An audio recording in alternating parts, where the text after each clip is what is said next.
Kada na etiketi vina ispod naziva piše barik, da li znate šta to označava i zašto su barikirana vina skuplja? Da li to znači da su i kvalitetnija?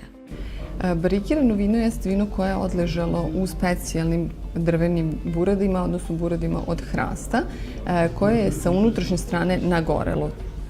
Ta burad su obično zapremine 225 litara i suština odležavanja vina u tim buradima jeste njegovo još bolje sazrevanje, dobijanje lepših aroma i tako dalje. Pre svega se to radi sa crvenim vinima, odnosno najčešće. Vrlo retki slučajevi su da i belo vino ide u barik burad, ali, kažem, kod crvenih vina se to smatra nekako poslednja faza sazrevanja. Barikirana vina su najčešće i skuplja, odnosno uglavnom su skuplja iz razloga što je sam proces odležavanja tih vina skup, odnosno to vino sazreva u burićima po nekoliko meseci pa i nekoliko godina, znači vi imate zarobljen novac, što kaže, u vinariji. S druge strane, sami burići su skupocjeni, ali ono što je vrlo važno da naglasimo za same laike jeste da vino, barikirano vino, nije ujedno i kvalitetnije.